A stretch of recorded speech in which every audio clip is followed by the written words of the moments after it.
에게 배신을 당한 날이다. 뭐 이런 말도 오가고 있다던데 이게 뭐 무슨 내용입니까? 저는 이게? 뭐 그게 약간의 농담 비슷한 얘기로 보고요. 호사가들의 그냥 뭐냐면 이제 그렇습니다. 뭐냐면 지금 김세윤 부장판사가 굉장히 피고인이 됐든 증인이 됐든 변호인이 됐든 말을 굉장히 잘 들어주는 그런 스타일로 알려져 있어요.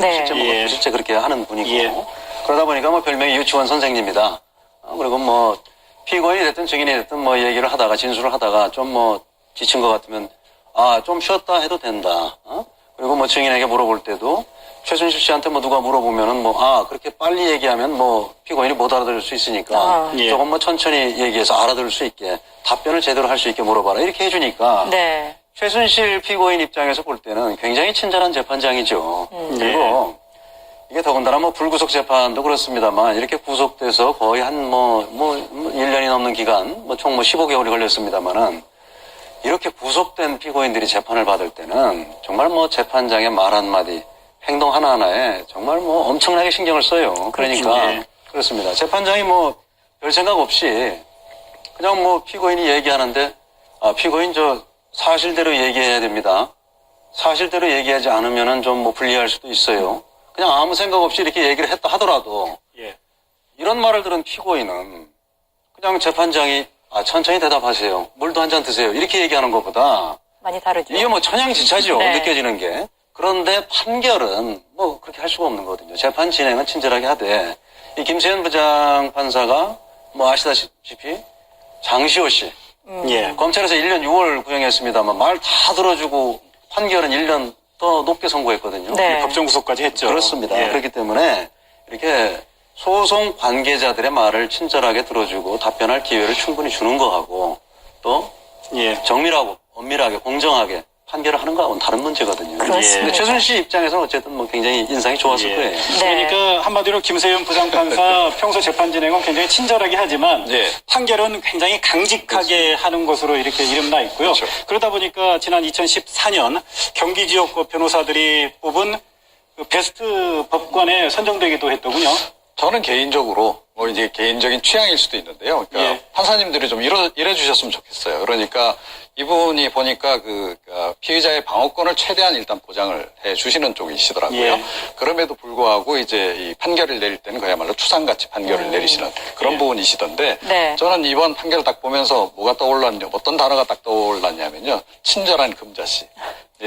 그래서 친절한 세윤 씨라고 앞으로 제가 불러드리려고. 친절한 금자씨라는 그 영화 지금 패러디 하신 거죠? 그렇습니다.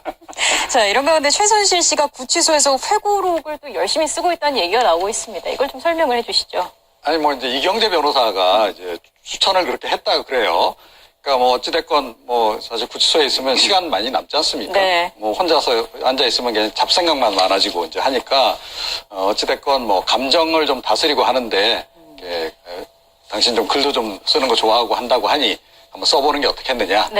그런데 그러니까 한 가지 좀 부적절한 사례를 좀 예를 드신 것 같아요. 그러니까 왜 하필이면 이순신 장군을 또 예를 두셨는지 모르겠는데 이순신 장군이 명장으로 유명한 것도 난중일기 때문이다. 이렇게 이제 모르겠어요. 약간 경제 차원에서 하신 얘기인지 모르겠으나 국민들 감정하고는 상당히 좀 거리가 있는 말씀을 하신 거죠. 그러니까 지금 회고록을 쓸 때가 아니고 국민들은 반성문을 매일매일 써도 뭐 할 판 아닙니까? 그런데 회고록을 써라. 그러면 이분이 회고록을 정말 자기 반성적인 회고록을 쓰겠냐는 거죠.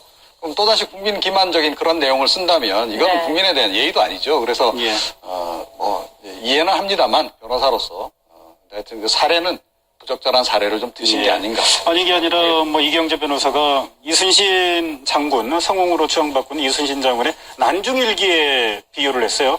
어떻게 나라를 난리통으로 만들어 놓고 또 난중일기에 또 비유를 할 수 있었는지 그 부분이 조금 좀 이해가 안 갑니다. 이해는 안 되죠. 이순신 장군이야 그야말로 나라에 난리가 났을 때 나라를 구한 분이고 지금 최순실 피고인은 나라에 난리를 나게 만든 인물인데 거기 난중일기하고 비교하는 건 말이 안 되죠. 그런데 변호인 입장에서는 이해는 돼요. 뭐냐면 지금 아시겠습니다만 보통 사람은 단 며칠만 구속돼 있어도 도저히 못 견디거든요. 근데 지금 15개월 이렇게 구속돼 있으면서 아마 정신적으로 개인적으로는 굉장히 피폐해져 있을 거예요. 그러니까 변호사가 이제 그걸 위로하고 좀 잊고 수감 생활을 좀 다소나마 좀 덜 고통스럽게 하기 위한 방편으로 얘기를 한 거라고 봅니다. 네.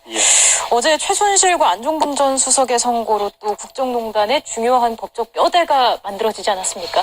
예, 그렇죠. 그러니까 뭐 주요 혐의가 일단 다 이제 인정이 이제 된 거 아니겠습니까? 네. 그러니까 이재용 그 부회장 재판에도 영향이 상당히 있을 것 같고, 박근혜 전 대통령 재판에도 상당히 좀 영향이 있을 것 같습니다. 그런데 어제 그 판결문 내용을 받은 제 느낌은 기본적으로 이거는 박근혜 전 대통령을 사실상 주범으로 거의 지목을 한 그런 내용이 아닌가 이렇게 생각을 해요. 그러니까 물론 이제 순차적으로 공모가 이루어졌다라고 얘기는 하지만 가장 권력이 있는 권력이 많은 박근혜 전 대통령이 존재함으로써만이 이 모든 이제 범죄가 성립이 된다는 것을 이제 입증을 해낸 거다라고 저는 보고요.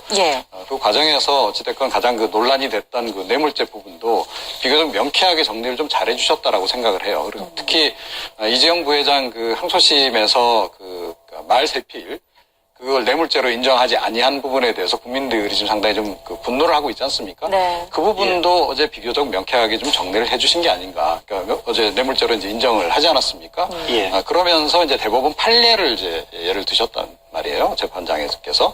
그게 뭐냐 하면, 설령 소유권의 명칭이 다른 사람으로 돼 있더라도 그거를 실제로 이제 소유한 사람이 누구냐 이게 굉장히 중요하다. 그러니까 처분권과 이런 부분들이 굉장히 중요하기 때문에 그걸 이제 중시해서 보는 그 대법원 판례를 적용한 것도 굉장히 적절했다. 그래서 이재용 부회장 쪽에서 지금 상당히 좀 긴장을 하지 않을까 이런 생각을 좀 하게 됩니다. 어제 판결 내용을 분석을 해보면 최순실 씨는 모두 13가지 정도의 범죄 사실을 혐의를 받고 있었는데 그중에 대부분이 다 인정이 됐죠. 12개 정도가 인정이 됐고 또 12개 가운데 11개 혐의에 대해서 박근혜 전 대통령과 공모관계가 인정이 됐죠. 그런데 박근혜 전 대통령의 범죄 사실은 18개 더하기 특활비 관련 3가지가 추가가 됐으니까 모두 21가지가 되는 셈인데요. 자, 이런 점으로만 본다면 박근혜 전 대통령에 대한 검찰의 구형량과 또 재판부가 또 김세윤 부장판사가 하고 있단 말입니다.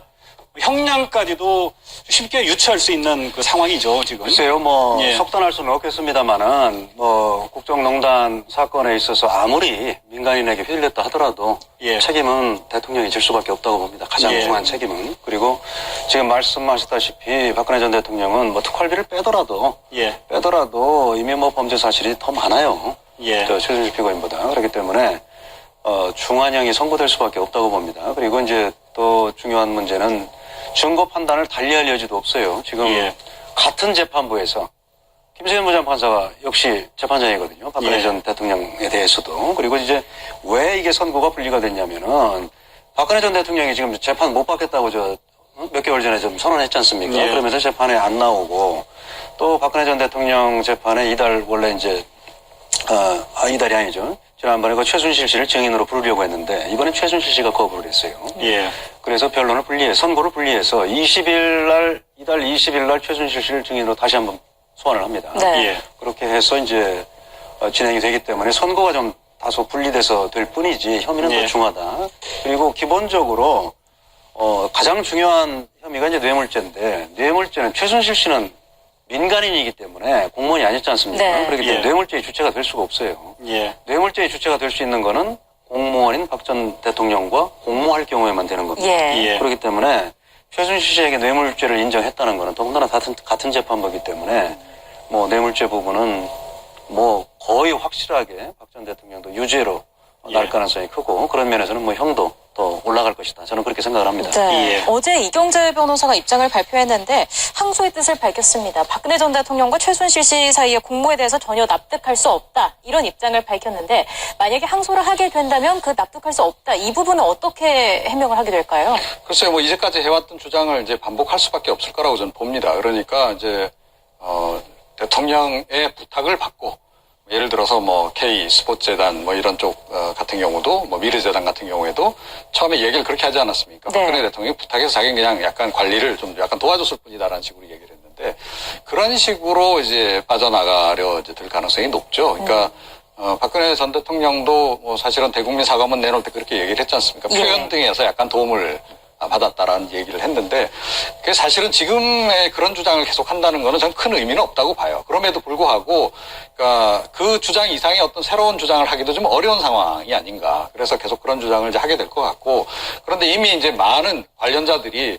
벌써 48명이나 지금 뭐 재판이 거의 지금 진행이 되고 또 판결이 뭐 1심 판결들이 다 나오고 한 그런 상황인데다가 상당수가 다 지금 유죄 판결이 다 나와버렸단 말이에요. 그러니까 네. 예. 범죄는 이미 다 성립이 된 거로 확인이 된 거나 다름이 없어서 그러니까 얼마나 그게 이제 그 제가 보건대는 뭐 항소를 해서 그러니까 약간의 형량을 줄이는 그런 거 이외에 예. 특별히 뭐 그러니까 실익은 없을 것이다라고 저는 생각을 하고요. 네. 예. 박근혜 전 대통령 형량은 역시 이제 더 무거울 수밖에 없는 부분이 지금 몇 개 있죠. 그러니까 겹치는 부분도 있지만 겹치지 아니하고 박근혜 전 대통령 단독으로 좀 문제가 되는 것들이 좀 있잖아요. 예. 그러니까 대표적으로 뭐 블랙리스트 같은 경우도 있고 또 이 문체부 장관, 문체부의 이제 고위직들 인사 부분에 관여한 부분도 있고 예. 그리고 이제 별건으로 이제 지금 진행은 되고 있습니다만 조금 전에 말씀하셨던 뭐 국정원 특활비 건도 있고 그러면 이건 또 따로 또 형량이 또 이게 또 추가가 되는 그런 거기 때문에 예. 전체적인 형량은 제가 보건대는 뭐 30년 이상 구형량도 일단 그렇게 나오지 않을까 이렇게 네. 추정을 합니다. 예, 네, 그렇군요. 자, 그런데요. 자, 지금 박근혜 전 대통령